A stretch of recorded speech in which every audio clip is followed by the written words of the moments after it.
Cristian Sanz. Massa confidencial: secretos y miserias del hombre más cuestionado de la política argentina. Primera edición. Julio de 2023. Hecho el depósito que marca la Ley 11.723. Todos los derechos reservados.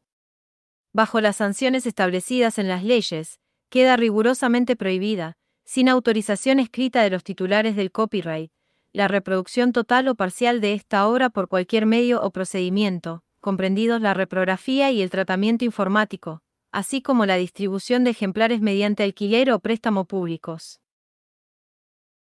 A mis hijos, pequeñas sucursales de mí mismo. A mi mujer, Eliana Toro, la mejor persona que conozco. A los que, aún, apuestan a cambiar el mundo. Palabras preliminares. Un hombre muy peligroso. Sergio Massa es un tipo peligroso. Muy. ¿Acaso tan peligroso como corrupto? Si hubiera un ranking sobre funcionarios enriquecidos ilegalmente, estaría entre los 5 primeros puestos. Ello quedará de manifiesto en las páginas de este libro, que cuenta lo que nadie se anima a contar sobre él.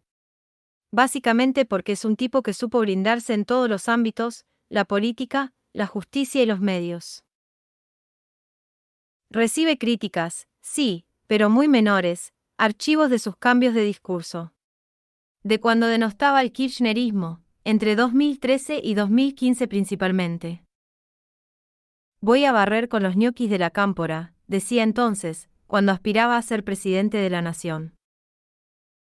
Sin embargo, menos de 5 años más tarde, apareció alineado a aquellos a los que criticaba con ferocidad. Y es probable que en el futuro vuelva a despegarse de estos. Es su estilo. Por eso, Mauricio Macri le regaló el apodo que más lo incomoda, pero que mejor le cuadra: ventajita. En esa palabra, hay que decirlo, se resume toda su vida. Pero ello es lo de menos, como se dijo, lo importante es todo lo otro: sus vínculos con el mundo narco, su militancia utilizando los recursos del Estado y su veloz enriquecimiento. En los últimos 10 años, Massa compró departamentos en Miami, campos en Santa Fe y hasta un haraz en San Andrés de Giles en $8 millones. Entre otras propiedades. ¿Quién está hablando de todo ello ahora mismo? ¿Por qué los periodistas no se interesan por algo tan escandaloso? La respuesta ya se dijo: Massa es un hombre protegido por todos. Apadrinado por tipos de cuestionable reputación como Daniel Vila y José Luis Manzano. Y otros. Ergo, ¿quién se le va a animar a un ejemplar de tal tenor? La justicia tampoco se mete con él. Porque también le teme. De lo contrario, ¿cómo se explica que la denuncia que le hice por enriquecimiento ilícito en agosto de 2022 no haya avanzado un ápice en la justicia? Los jueces se pasaron mi presentación unos a otros, como si fuera una papa caliente. Ninguno tomó una sola medida de prueba, ni tampoco llamó a declarar a ningún testigo. Nada de nada. A pesar de la contundencia de los hechos denunciados. Por eso decidí escribir este libro. Porque nadie más lo va a hacer. Y es preciso contar quién es Sergio Massa, un emblema de lo peor que regaló la Argentina de los últimos 50 años.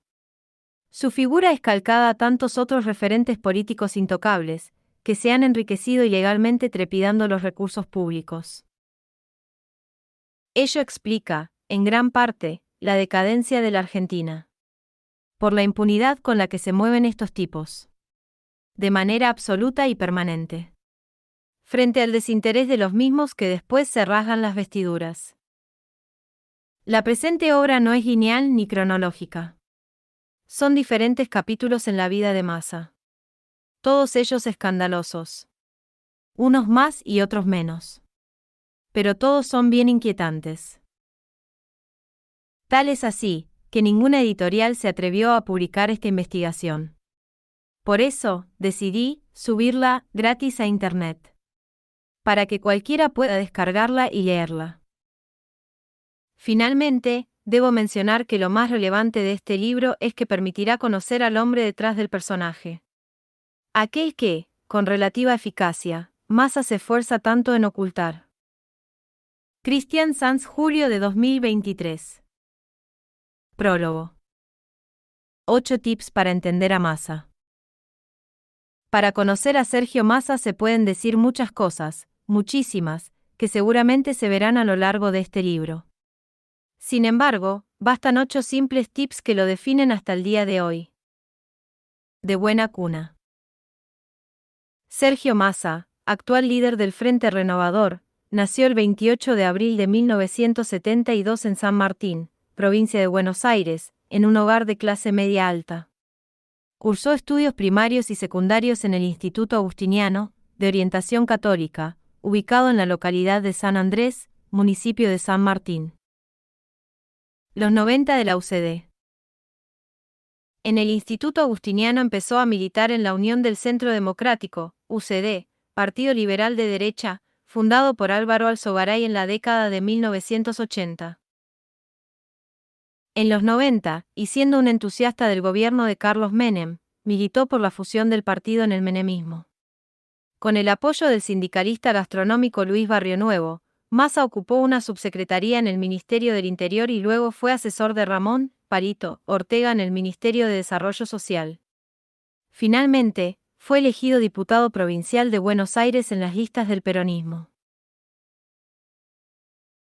A Tigre, en el año 2001, Sergio Massa contrajo matrimonio con Malena Galmarini, hija de dirigentes peronistas ligados a Eduardo Duhalde, y luego se mudó a Tigre con intenciones de ser intendente, lo que finalmente logró. En la ANSES.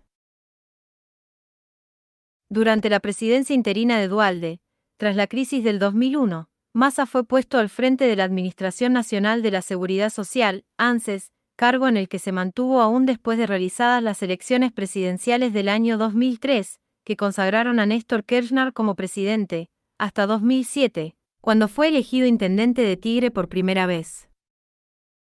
Jefe de gabinete. Luego de la crisis con el campo, generada después de la no aprobación de la Resolución 125 en el Senado, renunció el entonces jefe de gabinete, Alberto Fernández, en julio de 2008, y Massa aceptó la designación para ocupar ese cargo vacante. Empieza la ruptura con el kirchnerismo.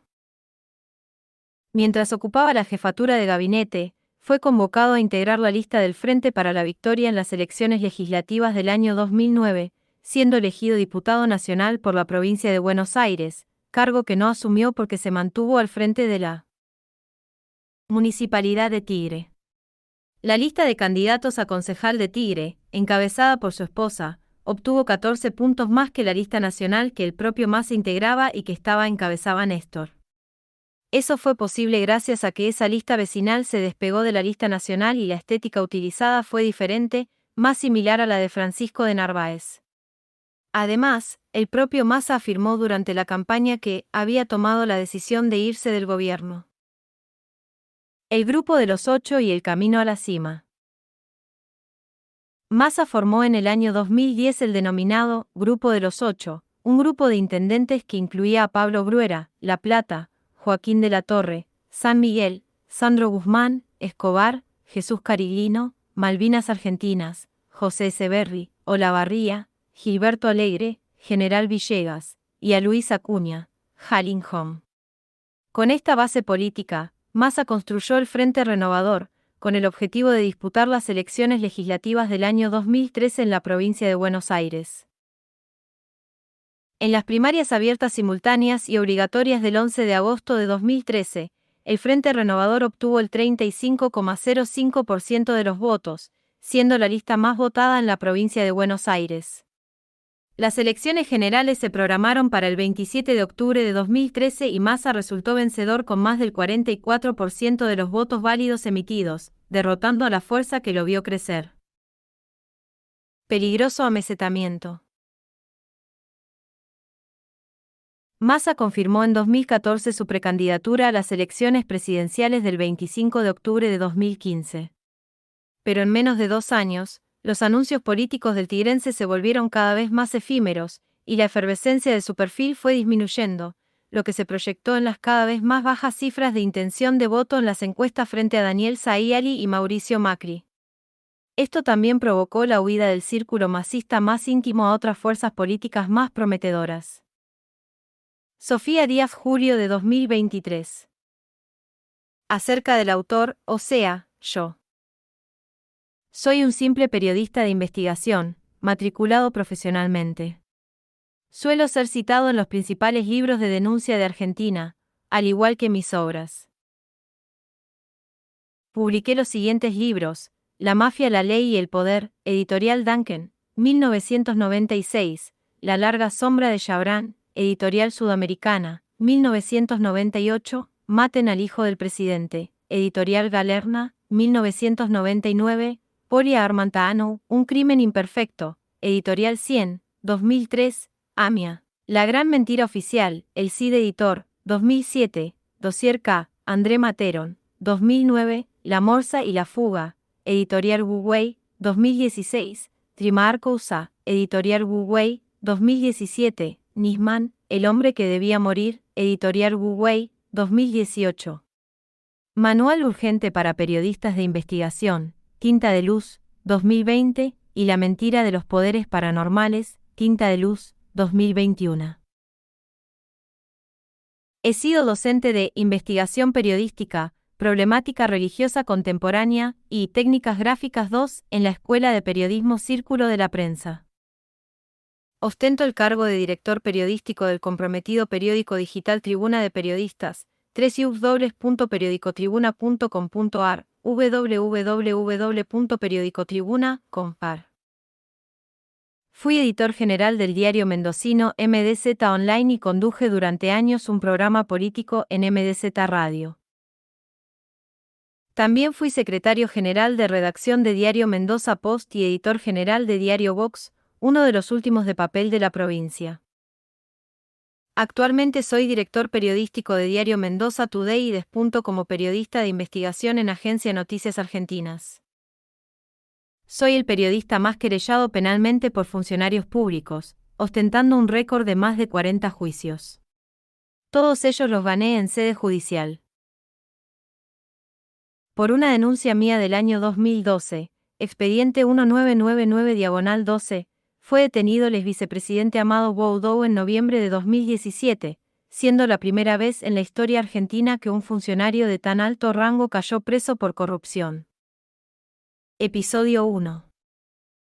Un hombre de mucha suerte y poco talento. Vos sabés que el candidato del Círculo Rojo no era Mauricio Macri, era Sergio Massa. Cristina Kirchner a Óscar Parí, julio de 2016. Sergio Massa es un hombre de suerte. Sin manifestar grandes ideas o proyectos, ha logrado alcanzar niveles de popularidad que más de uno envidiaría. Vayamos a un lejano botón de muestra. Su trabajo como mandatario frente al municipio de Tigre no ha sido malo, pero tampoco es para enmarcarlo como algo ejemplar. ¿Es esto garantía de que podría resolver los problemas de la Argentina? Ciertamente, si Massa tiene la fórmula para hacerlo, jamás la ha revelado públicamente. El hoy candidato de Unión por la Patria ha hecho de la reserva su mayor virtud. Por caso, sus declaraciones contra el gobierno de Cristina solo suele hacerlas de manera velada y cuando está seguro de que sus interlocutores son personas de total confianza. Está loca, suele decir a quien quiera escucharlo, pero solo en privado. Por el contrario, en sus diálogos con funcionarios del gobierno, siempre reservados, el otrora intendente de Tigre suele deshacerse en elogios hacia la vicepresidenta de la nación. Esa bipolaridad suele jugarle en contra, no solo porque en casa de gobierno están al tanto de sus descalificaciones, sino porque ello lo obliga a medir cada una de sus jugadas. ¿Cómo moverse sin mostrarse atado al kirchnerismo? ¿Cómo parecer independiente sin romper con el oficialismo de turno? Massita, como solía llamarlo Néstor Kirchner, ha sabido lidiar con contradicciones mucho más complejas que esa, lejos de su actual progresismo. Sus orígenes lo vinculan con la UCD, el partido conservador creado por Álvaro Alzogaray. Más aún, todavía son recordados los días en que fue presidente de la Juventud Liberal de la provincia de Buenos Aires, ocurrió entre los años 94 y 96. Posteriormente, Fue uno de los pocos que se animó a saltar a las filas del menemismo y no dudó en trabajar para el cuestionado sindicalista gastronómico Luis Barrio Nuevo. Se insiste, si Massa pudo sortear esas contradicciones, ¿cómo no podría ahora reinventarse? Dicho sea de paso, su regreso al kirchnerismo en 2019 logró desactivar una dura embestida mediática que preparaban los K contra él, relacionada al caso Arcadia. Se trata de una denuncia hecha en 2010 por Claudio Lozano en el marco de un escandaloso canje de bonos dentro de la ANSES. El economista y presidente de Unidad Popular siempre sospechó que el hoy jefe de la cartera de Economía pudo haberse quedado con un vuelto, y por ello reclamó que se investigue el papel que jugó cuando estuvo al frente de la dependencia que hoy comanda Fernanda Raberta. El kirchnerismo intentó impulsar la misma investigación, pero pronto se dio cuenta de que Amado Boudou también tenía participación en la densa trama. Nada parece casual, el exvicepresidente de Cristina llegó a la ANSES merced a los favores del propio Massa. De allí en más su suerte sería ascendente dentro del seno gubernamental.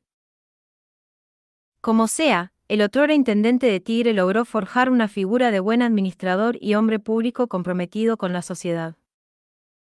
Y, lo que es más importante, consiguió convertirse, no solo en un superministro de Economía, sino también en el hombre imprescindible del neokirchnerismo.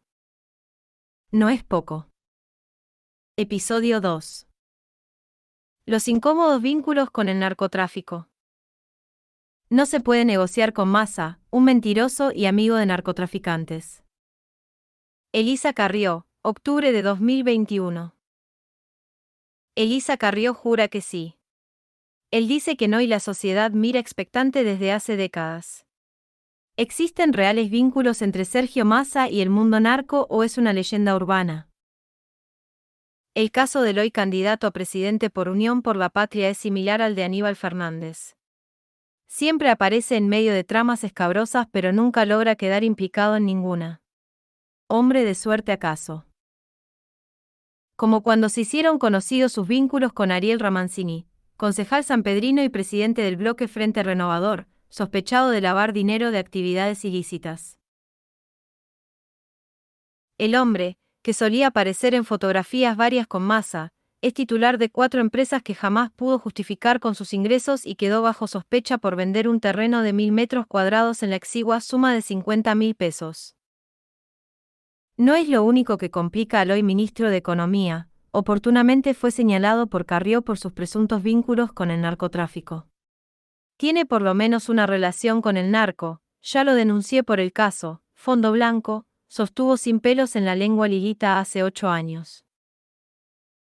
Refería la líder de Coalición Cívica a la investigación que en 2013 dejó expuestos los lazos de Massa con un grupo de traficantes de narcóticos a los que alertó sobre un inminente allanamiento que iban a efectuarles. Antes de seguir.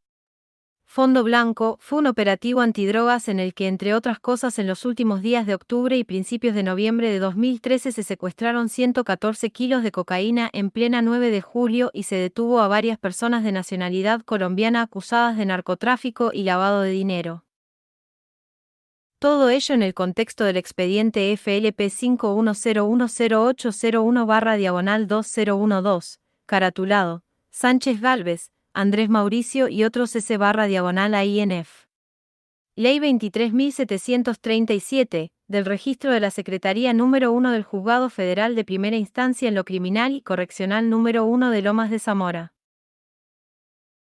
Los investigadores comenzaron a seguir el rastro de un grupo de personas que solían concurrir a una iglesia evangélica del Talar, partido de Tigre, donde entonces Massa era intendente.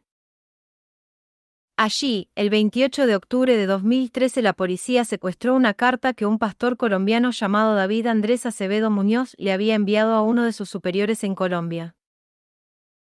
En ese documento de Word, encontrado en la computadora de su casa, el hombre reveló que en algún momento de 2013 lo contactó un conocido arquitecto de Nordelta llamado Walter, con quien se reunió. En ese encuentro, según la carta, el arquitecto le contó al pastor que lo había llamado el alcalde de Tigre, Massa, para decirle que hay un expediente judicial y una orden de allanamiento, por narcotráfico y lavado de dinero contra el colombiano Jesús Antonio Yepes Gaviria, supuesto empresario de la construcción radicado en Nordelta y parroquiano del templo.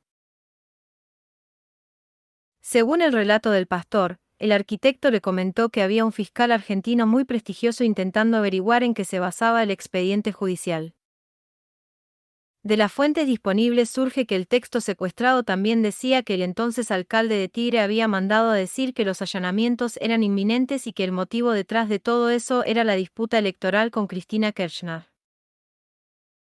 La carta decía textualmente: Walter me dijo que había recibido un llamado muy importante y que me tenía que reunir con él urgentemente, fue así que me reuní con él, y me dijo que lo había llamado el alcalde de Tigre a decirle que hay un expediente judicial y una orden de allanamiento a todo lo concerniente con el hermano Antonio, por narcotráfico y lavado de dinero. El alcalde le dijo que esto era inminente, ya que él está disputando con la presidenta y ella quiere opacarla. Campaña de este alcalde ya que ella dice que en Tigre le alberga a los narcotraficantes. No es el único caso que vincula a Massa con la cuestión narco. Una mujer llamada Alejandra Medrano denunció públicamente que el hoy titular de Economía se vinculaba a un supuesto traficante estupefaciente llamado Alejandro Norberto Sturma, titular de la firma Waymaker SA. Oportunamente, la mujer lo dijo con todas las letras: Massa es íntimo amigo de Sturma, un empresario procesado por narcotráfico, que fue a aterrizar como proveedor de asfalto al municipio de Tigre. Medrano juraba tener audios y otros registros que probaban esos vínculos, pero antes de poder darlos a conocer apareció muerta. Hay quienes dicen que se suicidó. Otros, como su exnovio, jura lo contrario: está muerta por denunciarlos. Pasaron años y todavía no hay resultados de la autopsia, dijo a este cronista el hombre con más furia que otra cosa. Y añadió: se cansó de denunciarlos. Presentaron escuchas de los fiscales y jueces intervinientes confesando que habían sido comprados. Fue víctima de un robo, desvalijaron su casa a un grupo de delincuentes amigos de Massa, es un desastre lo que le hicieron, fiscales que luego fueron ascendidos a jueces en un tribunal de apelaciones por María Eugenia Vidal. La propia Medrano llegó a escribir en sus redes sociales lo que le pasó: justo antes de morir, mi vida cambió dramáticamente en mayo de 2016 cuando usurparon mi casa, un tríplex ubicado en la localidad de Rincón de Milberg, partido de Tigre, y robaron todos mis bienes. Absolutamente todos. Ahí entré en contacto con el mundo real. Confié ciegamente en el fiscal a cargo de la investigación, Mariano Magás, porque tenía la total y absoluta seguridad que su función era investigar el delito e individualizar a los culpables para su posterior juzgamiento, arranca la mujer. Luego describe: inicialmente la causa parecía estar bien encaminada hasta que como consecuencia de las diligencias practicadas surgió que en el robo aparecía involucrada, trasladando mis bienes, una camioneta de una empresa contratista de la Municipalidad de Tigre, Waymaker SA, a un obrador que la misma tenía en General Pacheco, cuyo propietario está íntimamente relacionado con Sergio Massa. A posteriori Medrano acusa sin pelos en la lengua: la investigación penal preparatoria perdió todo impulso a partir del momento en que la contratista de la obra pública municipal aparece involucrada en los delitos investigados. Las escuchas telefónicas revelaban que el dueño de Waymakers había sido advertido de la existencia de la causa y tenía garantizada protección e impunidad. La Fiscalía desdobló la causa en cuanto a los imputados, requiriendo la elevación a juicio con relación a solo uno de ellos, certificó copias y formó un nuevo expediente en el cual otro fiscal, Jorge Fittipaldi, investiga a los restantes imputados, vinculados a Waymaker, que quedó totalmente parado. Tinelli, lavado y amistad. Las relaciones de Massa con presuntos traficantes de narcóticos colombianos siempre fueron un secreto a voces, que recrudecieron cuando el barrio Nordelta, en Tigre, empezó a llenarse de empresarios sospechosos. Es el caso de Andrés Adolfo Marengo, aquel que ayudó a Marcelo Tinelli a canalizar varios millones de dólares fuera del país. Gracias a su amistad con Massa, Andresito, como le dicen sus íntimos, consiguió que le hicieran un estratégico túnel para poder pasar de Nordelta a Pacheco, localidad lindante. Marengo es millonario, pero en la AFIP aparece como monotributista, categoría H, dedicado al asesoramiento, dirección y gestión empresarial realizados por integrantes de los órganos de administración y /diagonal o fiscalización en sociedades anónimas. Nacido el 3 de julio de 1967, es hijo de Juan Andrés Marengo y Alicia González, dueños del ostentoso colegio diferencial Hans Christian Andersen ubicado en calle Ciudad de La Paz, en Belgrano, con una sucursal en General Pacheco de más de 17 hectáreas. Es un lugar estratégico, cuyo valor asciende a varios millones y que, como se dijo, está justo pegado al barrio privado Nordelta. De allí abreva también la amistad que supo tener Marengo con Massa. A su vez, posee enorme cantidad de hectáreas en la provincia de Formosa, en una zona donde lo que más suele verse son aviones de pequeño porte utilizados por narcotraficantes para mover estupefacientes. Administra esos campos a través de la firma Formocorp SA, en la cual aparece asociado a Juan Manuel Bauer y Germán Enrique Garigiola. La sociedad se constituyó el 13 de diciembre de 2007 a través de la escritura número 665, registro notarial 677 de la ciudad de Buenos Aires. El escribano actuante ha sido José Luis del Campo, H., matrícula 3555. A su vez, la sede de Formocorp está ubicada en calle Uruguay 618, quinto piso, oficina J. Santas suspicacias. Las sospechas sobre Massa llegan a lugares insospechados, como el Vaticano. Pocos saben que, luego de que Jorge Bergoglio fue entronizado como sumo pontífice, en 2013, Massa intentó acercarse a él de toda manera posible. Sin embargo, jamás lo logró. El hoy Papa Francisco, que supo conceder audiencia a personas intrascendentes, nunca quiso recibir al hoy candidato a presidente por el kirchnerismo. Entre otras cuestiones, por sus vínculos con el mundo narco. Es el mismo motivo por el cual no existen fotografías entre el sumo pontífice y Aníbal Fernández. Ni existirán en el futuro. Episodio 3. Millones, testaferros y corrupción. Este no es el mismo Massa que conocí, que gritaba que había que echar a los corruptos. Margarita Stolbizer, agosto de 2022. ¿Por qué los medios de comunicación suelen omitir las denuncias judiciales que se le hacen a Sergio Massa, que son múltiples y variadas? La pregunta no es antojadiza. El hoy ministro de Economía acumula media docena de presentaciones penales de diverso tenor que jamás la prensa ha replicado, salvo honrosas excepciones. Por caso, a principios de diciembre de 2018, la ONG Ciudadanos Libres por la Calidad Institucional, con la firma de su presidente, el abogado José Magioncalda, lo denunció por cobrar el sueldo de una universidad pública sin nunca jamás haber dado clases. En el escrito de Marras, el letrado pidió que se investigue la conducta de Massa y las autoridades de la Universidad Nacional del Noroeste de la provincia de Buenos Aires, en relación a un cargo de adjunto interino, por el que percibía salario sin prestar servicios acordes a dichas funciones. El escrito en cuestión explicó entonces que Massa percibía un salario de alrededor de $8.000, pese a lo cual, no dicta clases ni concurre a dicha casa de estudios, con sedes en Tandil y Pergamino, según consta en la página web de la citada casa de estudios.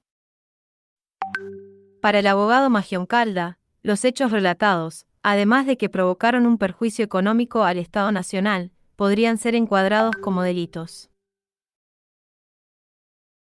En efecto, las autoridades de la universidad mencionada podrían haber incurrido en malversación de caudales públicos, atento a que, ya sea que el exdiputado Massa cumpliera o no alguna función, la misma no sería aquella por la que se le paga. Nótese que, al respecto, el art. 260 del Código Penal establece, será reprimido con inhabilitación especial de 1 mes a 3 años, el funcionario público que diere a los caudales o efectos que administrare una aplicación diferente de aquella a que estuvieren destinados. Si de ello resultare daño o entorpecimiento del servicio a que estuvieren destinados, se impondrá además al culpable, multa del 20 al 50% de la cantidad distraída, según la misma denuncia. A su vez, Magioncalda explicó que, en caso de ser cierta la conducta atribuida a Massa, consistente en percibir fondos públicos como contraprestación por tareas no realizadas, la misma estaría encuadrada dentro de lo previsto en el artículo 174 del Código Penal, que establece, sufrirá prisión de 2 a 6 años, 5 grados. El que cometiere fraude en perjuicio de alguna administración pública. Fuentes del Frente Renovador aseguraron a este periodista en el año 2018 que la contratación de Massa fue hecha hace 1 año y medio o 2 atrás, y que tiene que ver con una decisión de la propia universidad, que ha convocado a varios dirigentes, incluso miembros del gobierno, para participar de cátedras. Asimismo, destacaron que el hoy ministro de Economía comenzó ese trabajo, con salario mínimo, y que el puesto en cuestión no tiene la carga horaria de cualquier otro profesor. A su vez, consultados por el colega Sebastián Turtora, desde la misma casa de estudios reconocieron el vínculo laboral. Aclararon que fue docente adjunto interino.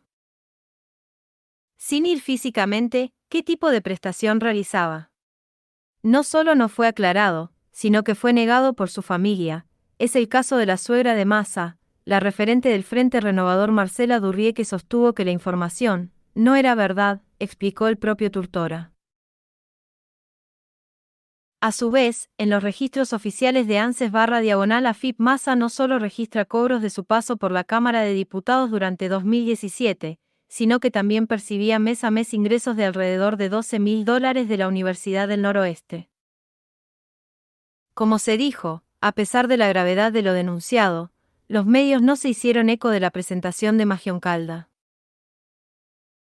Es lo mismo que sucedió en marzo de 2013, cuando se refrendó otra denuncia contra Massa, aún más grave, por malversación de caudales públicos, que recayó ante la Cámara Nacional Federal en lo Criminal y Correccional de la Capital Federal. La misma fue realizada por el fallecido abogado Enrique Piragini y se basó en supuestos desmanejos de fondos públicos con fines de propaganda política. En esos días, Massa era intendente de Tigre. Como el intendente denunciado cuenta con la colaboración de un consejo deliberante con absoluta mayoría de su facción política, también se solicita determinar la actuación de sus cómplices, partícipes y encubridores, advirtió el denunciante. El letrado buscaba saber por qué, en medio de los severos problemas financieros que tenía el municipio, se le otorgaban abultados pagos de pauta oficial a revistas ignotas y radios, que ni siquiera tienen alcance en Tigre, entre ellas, el programa de Radio Ciudad Gótica de Jorge Rial, y FM Cielo 103.5 de La Plata. También buscó indagar sobre el indiscriminado gasto público para la contratación de grupos musicales, realización de eventos y alquiler de máquinas de lanzapapeles como parte del marketing político que buscaba posicionar a Massa de cara al 2015. Las presunciones no solo referían a presuntos sobreprecios, sino que iban más allá. Se sospechaba que Massa pedía algún tipo de retorno a aquellos a los que les regalaba dinero del Estado. No era nada antojadizo. Silvia de Auro denunció en 2013 que Massa motorizaba ese tipo de enjuagues con su entonces marido, Jorge Rial. En dicho marco, a pesar de todo lo que se sabía y lo que había por hurgar, la justicia decidió desestimar la denuncia, dejando a Massa impune, una vez más. Ello lo envalentonó para seguir haciendo de las suyas a través de su mano derecha, Juan Carlos Angelini, otrora chofer de ANSES y hoy multimillonario. Oriundo de Santa Fe, el hombre abandonó a su esposa y sus 2 hijos y hoy vive en un tríplex en Recoleta. No es el único testaferro de Massa. Daniel Guerra es el otro canalizador de los dineros del otrora jefe de gabinete K. No solo es su íntimo amigo, sino que ganó contratos estatales por más de 250 millones de pesos y llegó a comprar un departamento en la zona más cara de Miami. Un ostentoso inmueble donde Massa sabe recalar cuando viaja a Estados Unidos. Como si fuera de él. Todo indica que Guerra es el prestanombre del hoy ministro de Economía. Por ello, en agosto de 2022 presenté en la Justicia Federal una elocuente denuncia contra Massa por los presuntos delitos de enriquecimiento ilícito, asociación ilícita, lavado de activos y encubrimiento. La presentación recayó en el Juzgado Federal en Negrados 10 a cargo de Julián Ercolini, pero luego pasó al juzgado de Marcelo Martínez de Giorgi y se unificó con otro expediente. Obviamente, va camino a morir por prescripción, ya que, como ya dice, nadie se atreve a investigar a Massa. Como sea, la trama refiere a la compra de un Aras en $8 millones por parte de Guerra, quien también aparece denunciado. E incluso aparece otro presunto testaferro, a quien denominan el Cristóbal López de Massa, llamado Gustavo Carlos Ranucci, ex titular del Bingo Avellaneda. De acuerdo a la presentación de Marras, Massa habría hecho uso de su posición dentro de los estamentos del Estado Nacional para propiciarse un elevado lucro indebido, producto de maniobras ilícitas con la participación directa de sus testaferros amigos. A tal respecto, el escrito describe, el flamante ministro adquirió, en una fecha que ronda al 10 de agosto de 2022, el Aras La Vanguardia Polo Club, en una exorbitante suma que se arrima entre $S 8 millones y $S 9.800.000, abonado en efectivo, desde luego. A su vez, se describe lo burdo de la maniobra, que deschaba la impunidad con la que se maneja a este tipo de personas, pues estamos ante una cifra que resulta inalcanzable para cualquier persona común, y mucho más lo sería para quien exclusivamente haya ocupado cargos en el sector público a lo largo de su vida. Esto es, el Dr. Massa nunca ha sido ni empresario, ni trabajador del sector privado, ni inversor de ningún tipo, por lo que resulta incompatible su adquisición de dicho terreno, en relación a sus ingresos provenientes del salario que le provee el Estado. Según la presentación, el modo de ejecutar sus compras opulentas, inviables y descaradamente sospechosas, con razón, de Massa se centra básicamente en asignarle a los empresarios Ranucci y Guerra en los distintos contratos, incluso con AISA, empresa dirigida por la señora Malena Galmarini, esposa de Massa, la tarea de ser prestanombres.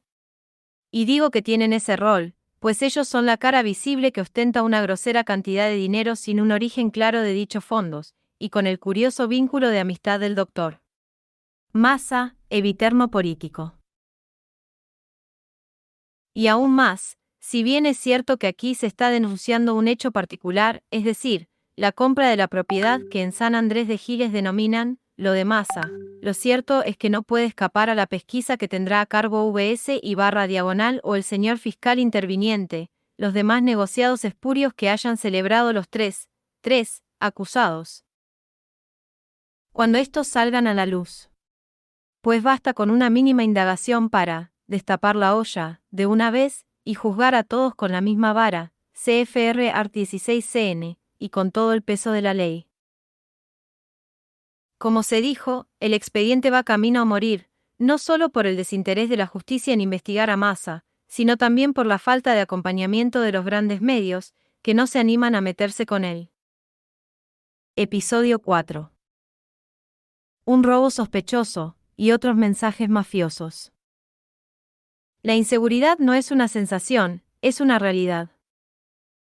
Sergio Massa, agosto de 2020. El robo a la casa de Sergio Massa, ocurrido el 20 de julio de 2013, no fue nada casual, sucedió en medio de una feroz campaña para las elecciones primarias de ese mismo año. Nótese que recién el 2 de abril de 2019, 6 años más tarde, la policía de la ciudad de Buenos Aires logró detener a Enrique Daniel Silva, acusado de participar de aquel hecho.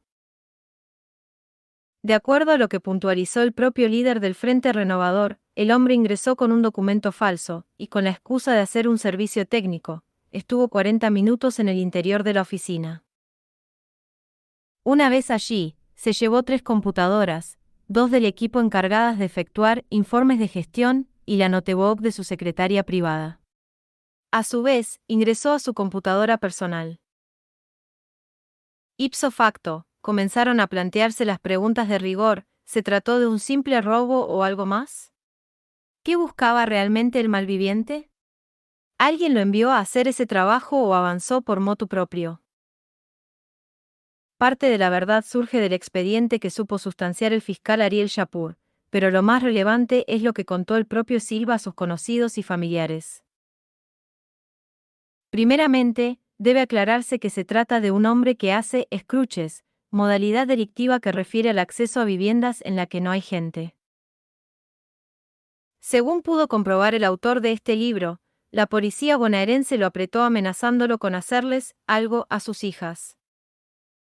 Acto seguido, lo enviaron a hacer el trabajo sucio a lo de Massa. Según ha contado el propio malviviente a sus conocidos, los uniformados le habrían dicho: a las 6:20 de la mañana salís del edificio de Massa y te esperamos en Callao y Libertador, en un Bora gris. Luego, ocurrió lo impensado. Silva no solo no entregó nada, sino que además mandó a unos amigos a tomar fotos del Bora.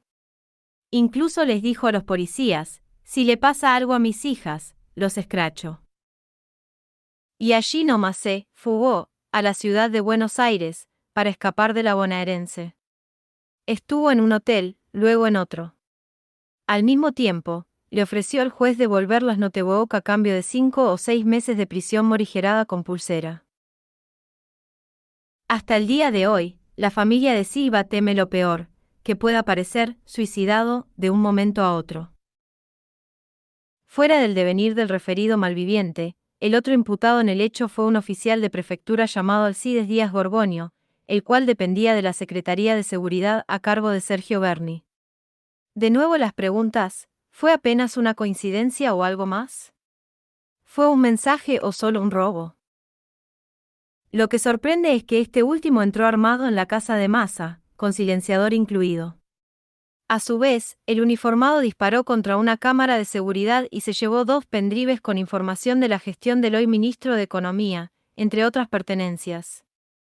¿Para qué querría un malviviente esos datos? Otro dato que llamó la atención es que el hecho haya visto la luz, no por la revelación de Massa, sino a través de una suspicaz nota publicada por el periodista, operador Horacio Verbitsky en diario Página/12.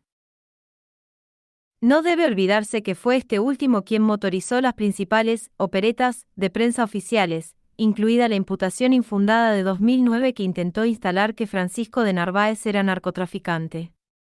No casualmente fue también en el marco de elecciones legislativas, pero en 2009. Las sospechas no solo son periodísticas, sino que provienen también de la mismísima Fiscalía a cargo de la investigación, que comandó Mariano Magás. Los investigadores judiciales siempre sospecharon de un nexo del autor del hecho con un área de inteligencia del gobierno nacional. Lo que omitió la nota de Verbitsky es que fue alguien de prefectura vinculado al área de inteligencia que trabaja en el Ministerio de Defensa, dijo a este periodista una fuente con acceso a la investigación. Del otro lado, como era de esperar, el gobierno negó cualquier vínculo. Fuentes de la cartera de seguridad sostuvieron que se trató de un robo común y especularon con que el fiscal no lo cargó en la base de datos del sistema informático del Ministerio Público, SIM, para proteger a Massa. Otro hecho que generó desconfianza es que, según la investigación, Díaz Gorgonio estuvo 5 horas en la garita de seguridad del country donde vive Massa tomando mate con el resto del personal estable de seguridad del barrio cerrado.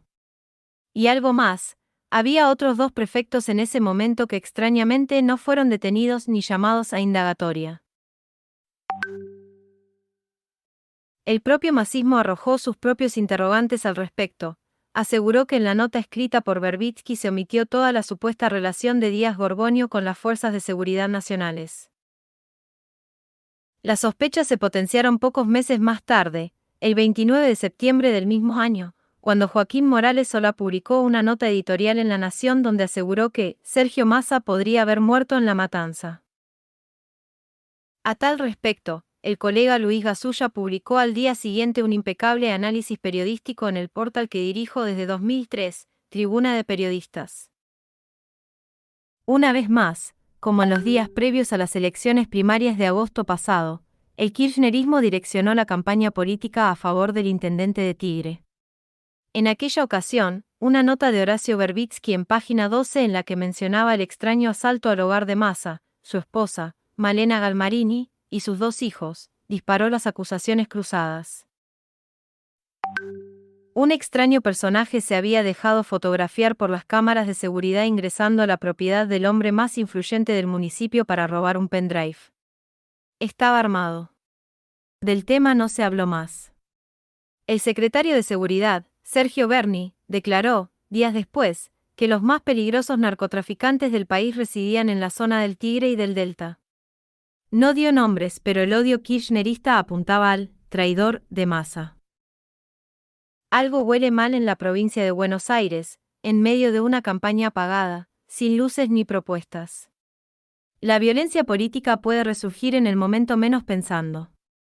El intendente de Tigre es una de las víctimas del estado actual de una sociedad que no supo, no quiso o no pudo ponerle freno a tiempo al poder creciente de extorsionadores de la protesta social, falsos dueños de la verdad y profetas del odio. El viernes por la mañana, Nacho de la Vega, militante del Partido Obrero, fue agredido junto a sus compañeros con golpes de puño por una patota liderada por Pata Medina, el histórico líder de la UOCRA platense. De la Vega se manifestaba frente a la destilería de YPF en Ensenada cuando una fuerza de choque de la UOCRA lo atacó a golpes de puño. Los manifestantes del Partido Obrero se tuvieron que ir del lugar. La violencia política está latente. Es como una chispa que busca convertirse en fuego. Hay varios interesados en prenderla. Según Joaquín Morales Sola, el ataque con gomeras fue solo una emboscada para desviar la columna del candidato hacia un territorio aún más feroz. El viernes pasado, 48 horas antes de que el periodista tucumano publicara su editorial, Diego Puebla, aportó detalles inéditos sobre ese momento en mi programa de radio. El dirigente justicialista fue uno de los organizadores de la caravana por la matanza y, según él, uno de los primeros que confió en el Frente Renovador. Es el autor de los carteles Habemos Presidente 2015 y asegura que Massa no va a negociar nada con Cristina. La idea de esta gente era romper la caravana porque veían que iba a un éxito total, pero no debido a la gente que estaba convocando, sino directamente por la atracción que genera Massa entre la gente que busca un cambio en la matanza, donde preocupa, seriamente, el tema inseguridad y la droga que está destruyendo a la juventud, aseguró Puebla por teléfono mientras que explicó que les tiraron de todo, piedras, palos, huevos y que hasta había armas con silenciador. ¿Por qué no las usaron? Es posible creer, como escribió Morales Solá, que el plan era desviar a Massa de su camino inicial hacia terrenos más peligrosos. Difícil es asegurarlo, pero lo que es innegable es que gran parte del conurbano bonaerense se ha convertido, en la década ganada, en el lejano oeste, tierra de nadie o, mejor dicho, de los punteros. Puebla dice que había una persona de avanzada edad, candidata por la quinta sección de La Plata, en su cochecito chico. La agarraron a piedrazos y gracias a los vecinos salvó su vida. La metieron en un garaje hasta que terminó la batahola. Es más, a Felipe Sola se le acercó de atrás un sujeto y le tiró una patada de atrás, un puntapié. ¿Quién dio la orden de atacar con saña? Carmen Montoya es una anciana militante del barrio de Villegas, una de las zonas más postergadas de Ciudad Evita. Se vanaglorió de ser partícipe de la trifulca junto con sus hijos y nietos. Montoya no quiso responder mis preguntas. Es una militante del PJ de décadas. En su barrio, la droga ha hecho estragos. El testimonio de Puebla es valioso pues perteneció, hasta hace pocas semanas, al sector que critica y señala como vinculado al narcotráfico. Murieron más chicos por la droga que los desaparecidos de la última dictadura militar. El militante de Massa es fulminante. A Puebla no le sorprende que el exmozo de Néstor Kirchner haya sido detenido con más de 50 kilos de cocaína en su poder. Es más, la hija de Marcelo Duarte, ex concejal de Malvinas Argentinas, sería la secretaria personal de uno de los referentes de la Cámpora, José Otavis. El exdualdista, supuesto amigo de Máximo Kirchner, es el vicepresidente de la Cámara de Diputados bonaerense. Puebla no duda de los vínculos de su partido con el narcotráfico. No te quepa duda, el poder político está detrás del narcotráfico, no puede haber narcos sin el visto bueno de los políticos. Puebla concluye, Massa tiene decidido ser el próximo presidente y no va a negociar nada con Cristina Fernández. Va derecho a Balcarce 50. Lo he hablado personalmente con él y es así. No es el caballo de Troya de nadie. Alguien está tratando de cambiar el destino, supuestamente, escrito por el intendente de Tigre.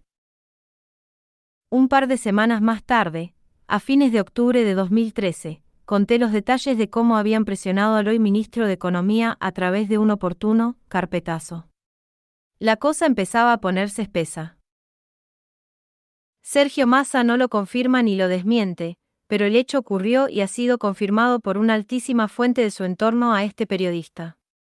Se trata de una carpeta que Inteligencia de Gendarmería le alcanzó el viernes pasado por la mañana, donde se le advirtió que el gobierno nacional preparaba un hecho conmocionante en su territorio, para intentar complicarlo en el último tramo de la campaña por las legislativas.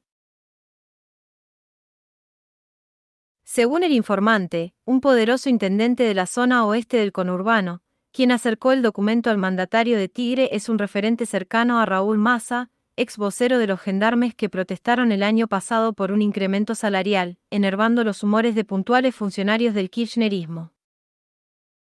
¿Es real o mera especulación la advertencia al candidato del Frente Renovador?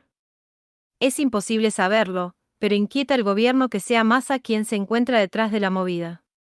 Su figura aparece en el marco de las sospechas gubernamentales respecto de la difusión del vídeo que complica a Juan Cabandier, en consonancia con el intendente de la localidad de Malvinas Argentinas, Jesús Carigrino. No hay duda alguna a esta altura, el afer de Cabandier discutiendo con la gente de tránsito fue manipulado para dañar al candidato capitalino del Frente para la Victoria. No es algo que lo exima de responsabilidad por su vergonzoso comportamiento, pero le da un inquietante marco. Hay otros vídeos, complicando a otros referentes del oficialismo como presume Massa, o es apenas un signo de alarde. El daño que hizo la filmación de Cabandier al oficialismo es mensurable, lo han refrendado los principales encuestadores a través de un crudo veredicto: Daniel Filmus perdería su banca de senador. A esta altura, es una cuestión menor. El enemigo principal en estas horas es Massa. Su victoria, por la diferencia que fuere, será victoria al fin. Y el gobierno sabe que un día después de las elecciones, el 28 de octubre, el intendente de Tigre lanzará su campaña presidencial, trocando el sueño kirchnerista en cruel pesadilla. ¿Estará Cristina en condiciones de saber la buena nueva o aún debe resguardársela pensando en su operado? ¿Hematoma craneal? Ese interrogante es el que impulsa en estas horas a unos pocos afiebrados del Frente para la Victoria para golpear a Massa y tratar de lograr lo imposible. ¿Querría la presidenta que la última semana de campaña esté exenta de esas operaciones? Nadie lo sabe y nadie puede preguntárselo, lo cual pone los nervios de punta a propios y ajenos. Massa sospecha que algo intentará el kirchnerismo, y por ello, salió rápidamente a aclarar que nada podrán encontrar en su contra. La foto más comprometida mía es bañando a mi hija, aseveró en las últimas horas. El mandatario tigrense desconfía de la naturaleza del oficialismo. Si no tuvieron empacho en entrar a mi casa a robar, harán lo que sea para erosionarme, le dijo en secreto a Carigrino en los últimos días. Massa ostenta en su haber un peritaje que demuestra que, el 20 de julio por la tarde, día en el que entraron a su domicilio, el celular de Alcides Díaz Gorgonio recibió 2 llamados del Ministerio de Seguridad de la Nación.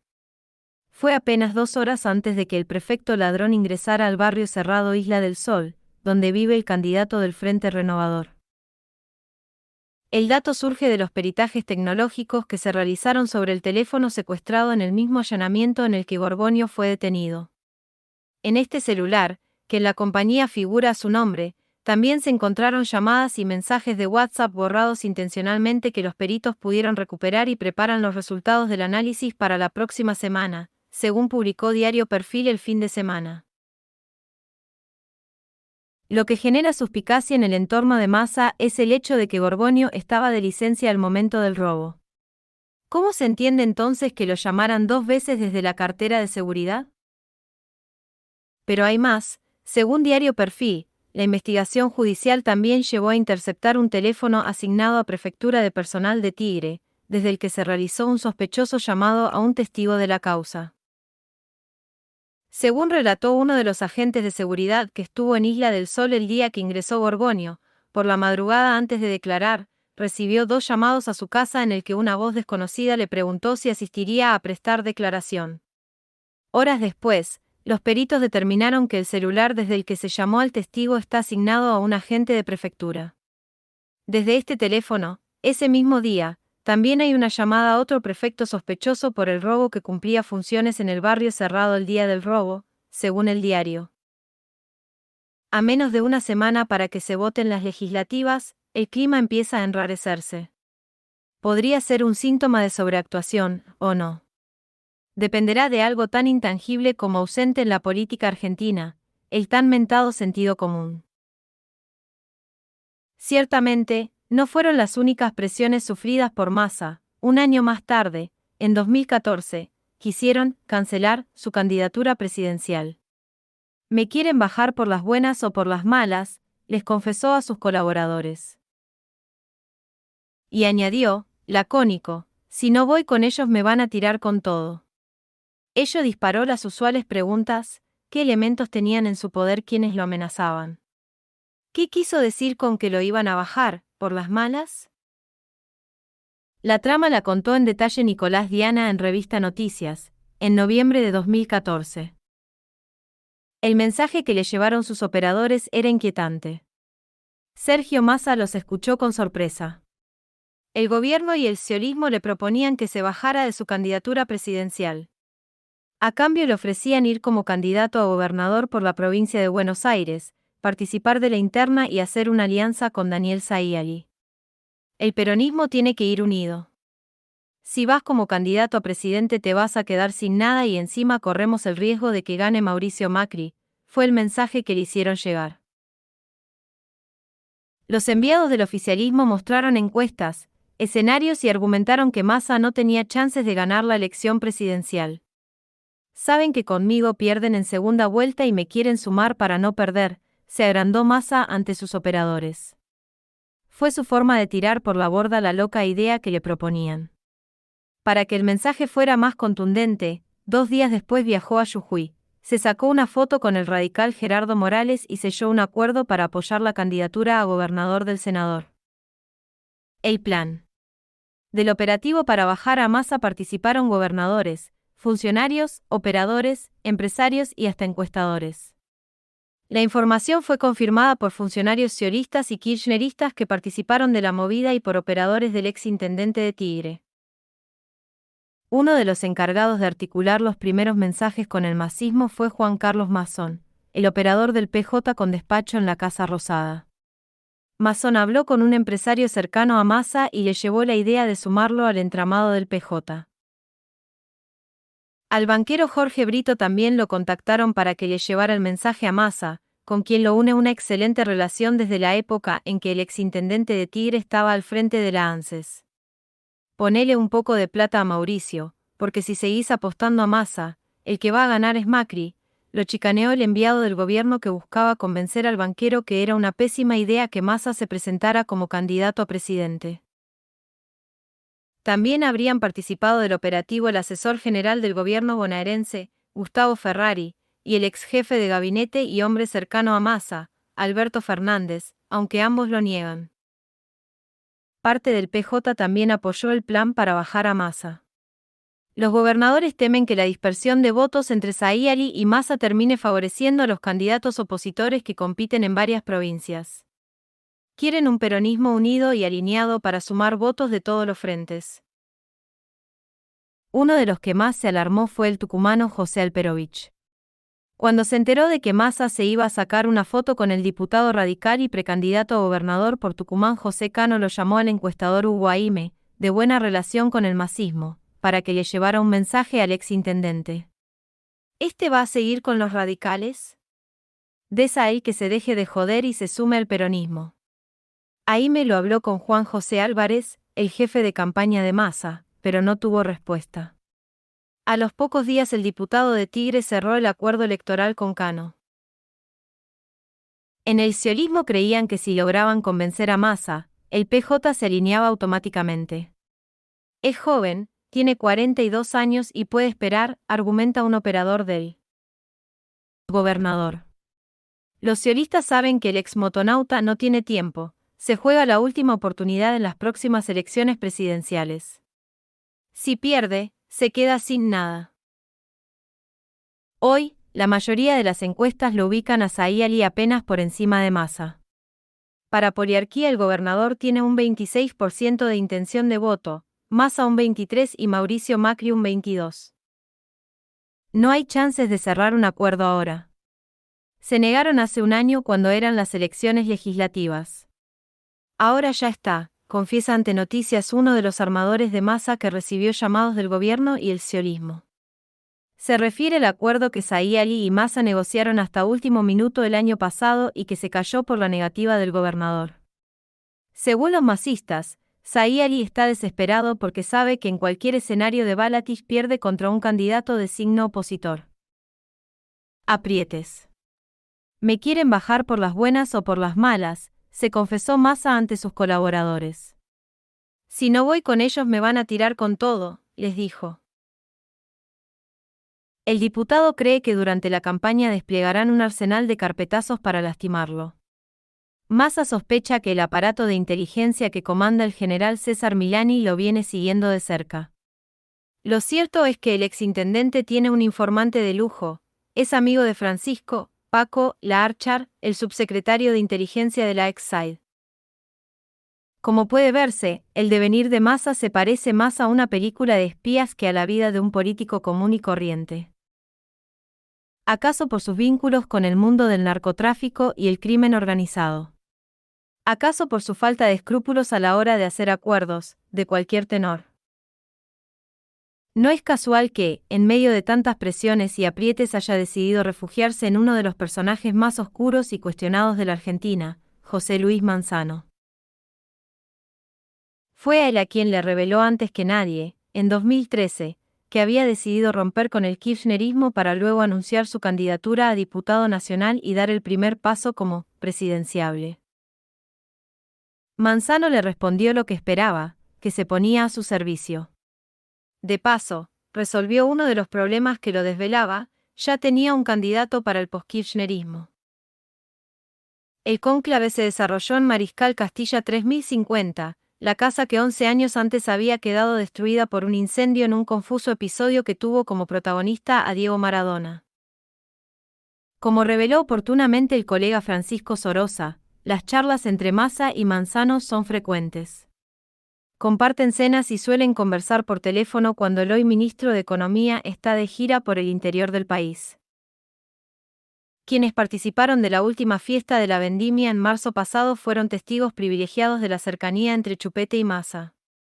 Ambos se ubicaron en la mesa principal, junto al otro accionista del Grupo América, Daniel Vila, y a su pareja, Pamela David. Una vez que concluyó la gala benéfica, Manzano y el candidato a presidente del Frente Renovador se trasladaron a la galería de la residencia de Vila para alternar entre mates y copas de champagne, según una crónica del referido colega del año 2014. Una incómoda fotografía ilustra aquella velada. En la misma, que se viralizó en redes sociales, se puede ver a Vila, apoyando, por atrás a Massa, quien se muestra sorprendido. El lenguaje no verbal revela quién manda a quién. En aquellos mismos días, Manzano aportó un factor clave para la entonces campaña del Tigrense. Fue el responsable de acercar al consultor peruano Sergio Bendixan, el arquitecto de buena parte de las decisiones del líder del Frente Renovador. Se trata de uno de los consultores que trabajó en la campaña del voto latino en las elecciones que llevaron al demócrata Barack Obama a la presidencia de los Estados Unidos, mientras que Manzano es uno de los argentinos con mejores vínculos con el Partido Demócrata. Los lazos del empresario con Estados Unidos se estrecharon cuando emigró al norte a comienzos de la década del 90, tras dejar el gobierno de Menem. Amén de convocar a Bendixan, Manzano y Vila pusieron a disposición de Massa los medios que poseen en la Cava y en el interior del país. Ello explica su blindaje mediático, que lo protege de todo tipo de críticas periodísticas. Viviana Canosa lo vivió en persona en agosto de 2022, luego de que le censuraron un informe crítico de Massa en Canal A24. A raíz de ese hecho, abandonó aquel medio. No fue la única. Meses más tarde sería el turno de Marcela Pagano. A cambio de ese blindaje mediático, Massa se ha convertido en un facilitador de negocios para Vila y Manzano. siempre millonarios, y siempre en detrimento del Estado. Uno de ellos fue la adquisición de la distribuidora eléctrica Idane, empresa que le fue entregada a ambos, en bandeja, merced a la gestión del hoy ministro de Economía, quien a fines de 2020 impulsó la modificación del artículo 87 de la Ley de Presupuesto 2021. La reforma de esa norma les permitió a Vila y Manzano acceder a la posibilidad de licuar la deuda que Idane tenía con Cammesa. Se trató de unos 225 millones de dólares. Acto seguido, a mediados de 2021, el Ente Nacional Regulador de la Electricidad, ENRE, aprobó el dictamen técnico no vinculante sobre la operación de Marras. Quien lo resolvió fue la interventora del ENRE, Soledad Manín, a través de la resolución 207. Allí los beneficiados no solo fueron Vila y Manzano, sino también Mauricio Filiberti, a quien le regalaron otro curro millonario a principios de julio de 2023, que se contará más adelante. Quien anticipó con lujo de detalles la entrega de Idane fue el colega Carlos Pagni a través de una columna en Diario La Nación publicada el 31 de diciembre de 2020. La última y más estridente manifestación del nuevo orden con el que sueña Alberto Fernández es la compra del 51% de Idane por parte del exministro del Interior José Luis Manzano, el empresario mediático Daniel Vila y el proveedor de cloro de Aizá, Mauricio Filiberti. Versiones más que creíbles suman también a Aidar Bestene, gestor de negocios cercano al actual gobernador interino de Chubut Ricardo Sastre. El vendedor es Marcelo Mindlin, un protagonista ineludible del negocio energético. La transacción plantea dos incógnitas elementales. La primera, ¿por qué Mindlin se desprende de una compañía cuya acción cotiza a $4,13 cuando llegó a valer 60 a fines de 2017? Mindlin es, antes que nada, un financista. Alguien que hace un credo de comprar barato y vender caro. No al revés. La segunda pregunta, ¿por qué podría ser negocio para Manzano algo que no lo es para Mindlin? La explicación más a mano no merece ser tomada en serio. En el mercado se afirma que alguien cercanísimo a Mindlin, que habría comprado bonos de Idane a precio B, se beneficiaría mucho con el cambio de titularidad de la compañía. Esos bonos tienen una cláusula que prevé que, en ese caso, deben ser pagados al 100% de su valor. En Idane hacen lo que corresponde. Desmienten la teoría. Habría que considerar una segunda hipótesis. Se basa en que los compradores son personas muy conectadas al poder. Manzano tiene un trato esporádico con el presidente. Pero, igual que Vila, frecuenta a Eduardo Guado de Pedro, su lejano sucesor en Interior y Curioso, como él, por los negocios. Filiberti está muy ligado al sindicalista José Luis Lingeri, Mr. Cloro. Más aún, quienes conocen bien su empresa afirman que su principal activo es el vínculo con Lingeri, gremialista de Aesia. Este nexo motiva fiebradas fantasías. Por ejemplo, que Lingeri está detrás de Filiberti en la compra de Idane. Cuesta creer que un sindicalista tenga el patrimonio necesario. Pero una voz con acento anglosajón aclara, no lo menosprecie. A Cloro le han ido muy bien las cosas. Ya en los 90 contaba con un trust en Merrill Lynch de Ginebra. Era poca plata. $8 millones. Se llamaba Butterfly. Siempre fue romántico. Difícil de verificar. Merrill Lynch no existe más. Los hilos de esta trama se unen en un nudo. Sergio Massa, fiel a sí mismo, está de los dos lados del mostrador. Es cercano a Mindlin e íntimo de Manzano, Vila y Filiberti, que suministra cloro a la empresa que encabeza su esposa, Malena Galmarini.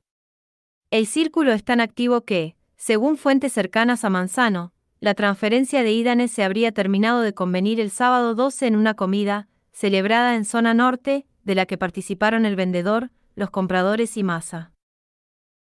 La intimidad con el poder hace pensar que Manzano, Vila y Filiberti podrían beneficiarse con el escandaloso artículo 87 que Massa introdujo en el presupuesto nacional. Se trata de una medida que el Poder Ejecutivo había vetado en una ampliación presupuestaria del mes de julio. Es un caso que desnuda cómo las distorsiones de la política económica habilitan arbitrariedades que dan lugar a negocios fuera de serie. Como es sabido, desde hace 20 años las tarifas están más o menos congeladas. El aumento de costos castiga a las distribuidoras con un impresionante atraso en los precios. Por eso esas compañías deciden no pagar la electricidad a CAMMESA, la empresa mixta que administra el mercado eléctrico. Masa dispuso, en ese artículo 87, que Cristina Kirchner convalidó y Fernández no vetó, que esa deuda con CAMMESA pueda ser licuada casi por completo. A las distribuidoras se les reconocería un crédito por el 66% de lo que deben y el resto podría ser saldado en 60 cuotas, con 6 meses de gracia y una tasa subsidiada al 60%. Por si faltaba discrecionalidad, Massa dispuso que esos pasivos ya no serán negociados con CAMMESA sino con la Secretaría de Energía. Su titular, el exdiputado Darío Martínez, haría un plan para cada compañía, según parámetros tan objetivos como el promedio socioeconómico de sus usuarios, o la obtención de un impacto más armónico en las distintas zonas de cobertura. El contubernio no parece ser un accidente. Sería un objetivo. Manzano y Vila son titulares de la distribuidora cuyana Edemsa, que acumula una deuda con CAMMESA de $120 millones. La deuda de IDANE es de $225 millones. Un detalle que pasa, quizás, inadvertido, el cambio de manos de la principal distribuidora del país va de un grupo de deudores a otro grupo de deudores. Aun cuando tengan todas las excusas para no pagar a CAMMESA. La dimensión de estos pasivos será determinada por el secretario Martínez, a quien los compradores pueden llegar con facilidad a través de Massa, pero también de Aníbal Fernández y hasta de los Dromi, Roberto y Nicolás, padre e hijo, siempre adosados a Manzano. Para los especialistas energéticos, ninguna de esas ventajas justifica la compra de IDANE. Sobre todo porque ya se sabe que no habrá una actualización de la tarifa. Cristina Kirchner decidió, y se lo comunicó a Martín Guzmán, que solo se autorizará un único aumento del 9% en marzo. Esta premisa inspira otra conjetura. La idea de que Manzano, Vila y Filiberti se estarían haciendo cargo de IDANE a cuenta de su estatización. Hace meses que desde el Instituto Patria trasciende la fantasía de una nacionalización de servicios públicos. La Cámpora indagó, a través de su encuestadora, analogías, cómo caería esa decisión en la opinión pública. Hubo una escaramuza con Edesur, que volvió en las últimas horas con el fantasma de una intervención. Si el plan fuera este, es razonable que Mindlin no quiera ser un objetivo. El avance del Estado haría inevitable que inicie una larga saga judicial. Y quedaría también expuesto a que le arrebaten otra empresa, de la que no quiere desprenderse, Transener. Pampa Holding, el fondo de Mindlin, controla el 50% de esa transportista eléctrica. El otro 50% es estatal, a través de Yeasa. Queda pendiente un tramo problemático de la transacción, debe realizarse una oferta para que los demás socios de IDANE tengan derecho a comprar lo que se le ofreció al trío de emprendedores.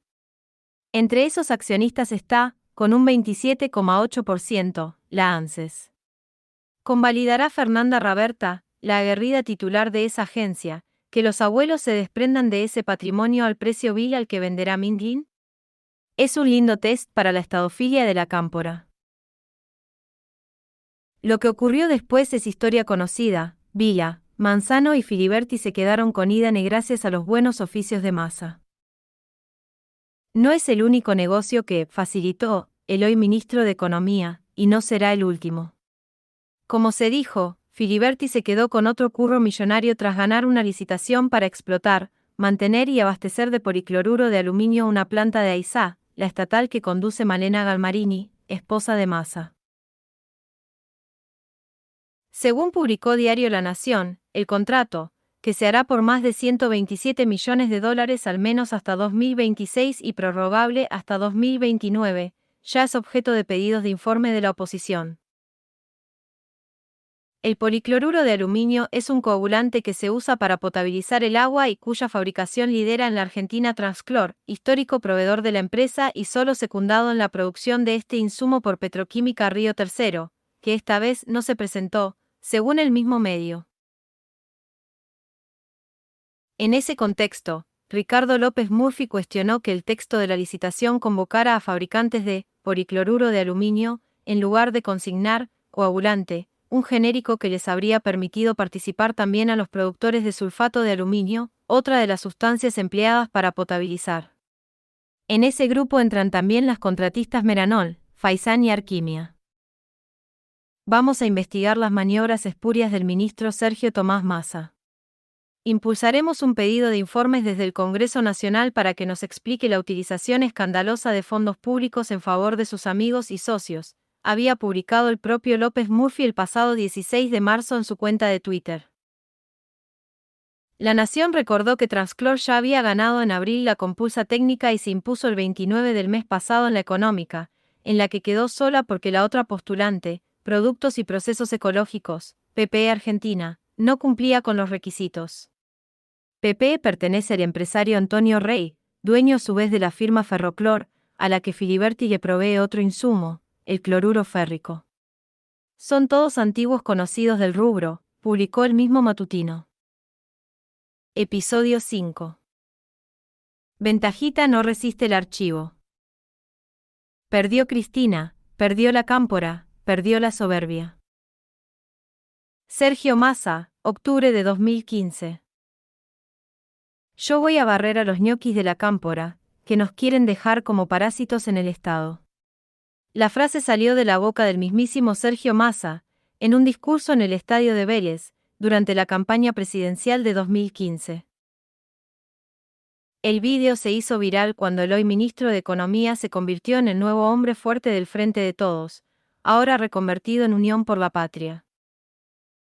Voy a ser presidente porque me da asco la corrupción, había anunciado el tigrense en su lanzamiento tras las PASO de 2015. Y añadió, para no dejar dudas, es tiempo de poner límites a quienes se querían hacer dueños de la libertad de cada uno. Con coraje, valor y una dosis importante de locura le dijimos: este es el límite. Basta de llevarse el mundo por delante. Fue entonces cuando pronunció la frase que luego se hizo viral: la Argentina que viene es la del Estado eficiente. Voy a barrer a los ñoquis de la cámpora, que viven del Estado. No fue la única contradicción en su vida. En 2013, preguntado por Jorge Rial si en el futuro no se iba a volver a juntar con el kirchnerismo, el ministro de Economía miró la cámara y dijo: nunca más, para mí es una etapa terminada, superada. Y añadió: ya está, ya fue para mí. Para mí es una etapa superada, Jorge, y tiene que ver, te diría, con una convicción, y es sentir que no tengo nada que ver ni con Guillermo Moreno, ni con Luis de Elía, ni con la cámpora. Yo no tengo nada que ver con eso y entonces no puedo volver para atrás. Hicimos el esfuerzo de plantearnos ir para adelante, porque creemos que hay sectores que lo único que hacen es cuestionar, excluir, patotear. Yo la verdad que no tengo nada que ver con eso. Y hay más, aunque hoy en día se cuida de criticar a Milagro Sala, en plena campaña electoral, en el año 2015, prometió terminar con sus extorsiones si lograba llegar al sillón de Rivadavia. Vamos a sacar a los parásitos que se roban parte de sus planes sociales, sostuvo el 2 de septiembre de ese año. 2 años después, en mayo de 2017, aparecieron más críticas cuando Massa lanzó junto a Margarita Stolbizer el espacio para competir en octubre de ese año en la provincia de Buenos Aires. Lo bautizaron Uno País. En el cierre del acto, el hoy ministro de Economía advirtió desde el escenario que si Cristina Kirchner vuelve a aparecer, vamos a volver a frenarla como hicimos hace 4 años. En tal contexto, recordó el rotundo triunfo en 2013 con el entonces flamante Frente Renovador, que sepultó el proyecto de Cristina Eterna, con reforma constitucional para la reelección. Estamos de pie, no nos van a condenar a elegir entre un gobierno de ricos y otro de ladrones, hay una alternativa, está en marcha, caminemos juntos, dijo Massa al tiempo que invitó a Stolbizer a caminar con él hacia un cuadrilátero elevado en medio de la platea, iluminado por el logo 1P, para el gran finale, con lluvia de papeles celestes y blancos. Ello provocó la furia de Cristina Kirchner, hecho que trascendió a través de puntuales audios de escuchas telefónicas entre Cristina Kirchner y el ex jefe de los espías Oscar Parii. En los audios, que datan de 2017, se escucha a la vicepresidenta cargar contra Massa y Stolbizer, a quienes califica de hijos de puta. Cristina Kirchner, ¿viste que la Stolbizer está loca? Ahora lo que dice. Oscar Parii, sí, hoy vila. Seca, sí, basta, se acabó, basta. Aparte metió la pata con esta última denuncia, pero mal. Es mala e hija de puta. OP, mala e hija de puta. Seca, y el que la manda a hacer eso es Sergio Massa. Hay que invocarlo a ese hijo de puta. Hay que aclarar que esas escuchas, realizadas sobre los teléfonos de Parii, fueron autorizadas por el juez federal Ariel Lijo en el marco de la causa por el encubrimiento de Ibar Pérez Queraadi, investigado por el triple crimen y procesado por tráfico de efedrina. A pesar de todo ello, de los misilazos de un lado y del otro, 2 años más tarde Cristina y Massa volvieron a ser confidentes. La mejor crónica de aquellos días la escribió el colega Rubén Lasagno, desde Santa Cruz. Finalmente ocurrió lo inexorable. Sergio Massa cayó rendido ante los pies de la expresidenta y tal vez, en esta nueva etapa ni siquiera logre parecerse al coiffeur exclusivo que la peinaba y atendía obsecuentemente desde la pantalla de Tinelli, en una farsa a pura realidad y muy premonitoria. Solo que esta vez Massa perdió todo, casi por nada. El tigrense logró reentrar a las filas del cristinismo/kirchnerismo sin siquiera llegar a Cristina Fernández. El café con Massa solo llegó a tomarlo con Alberto Fernández, el vocero títere de la viuda, de quien todos sabemos lo que piensa de Sergio Massa, pero aún así, la fidelidad del ex Frente Renovador fue más fuerte que sus convicciones, si alguna vez las tuvo, y su conciencia política. Después de la capitulación, el demacrado Massa deslizando que no se ha fundido con Unidad Ciudadana, sino que forman una alianza o frente. Esto significa el hecho de poder ir a competir en las PASO con fórmula Fernández. Esto es falso. Massa sabe perfectamente, porque Alberto F. se lo dejó perfectamente claro que eso es imposible. Aún así, Massa sigue engañando, ya no tiene a quién, y soñando con recuperar, al menos, la dignidad política que entregó. Clarín tituló, Massa selló su acuerdo con los K, pero no definió si los enfrentará en las PASO, una falacia total. No es definible por parte de Massa si va a enfrentar o no a la fórmula de CFK en una PASO. La decisión es de la expresidenta y Massa ya sabe lo que decidió, eso jamás ocurrirá.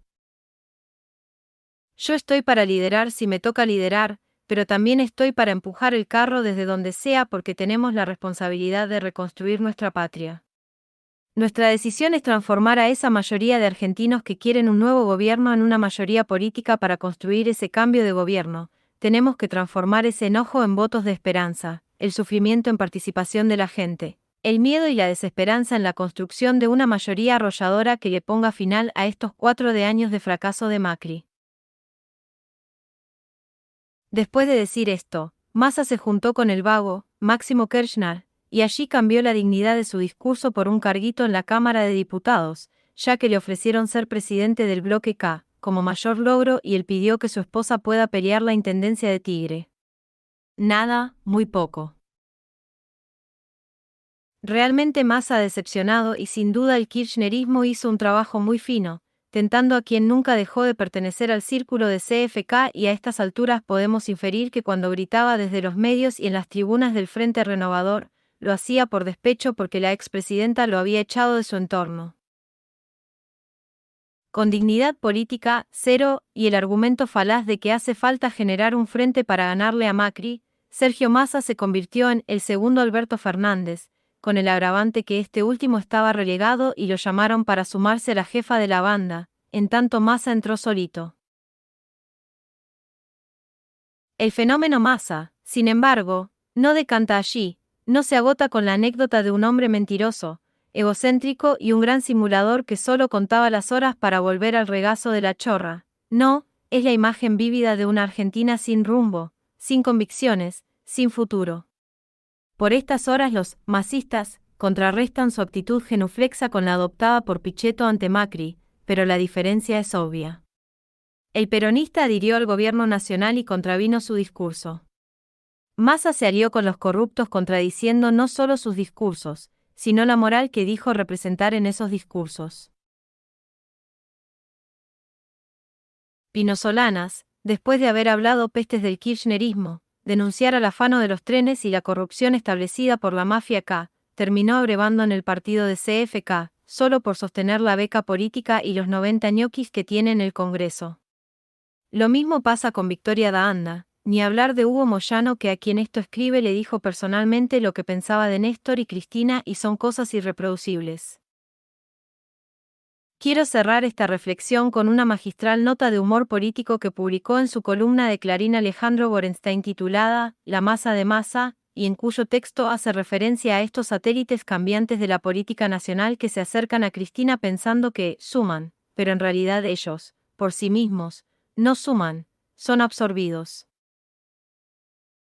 Por eso Borenstein dice con gran acierto, demostremos esto con una fórmula química, da Anda más Pino más Sola más Cristina igual a Cristina.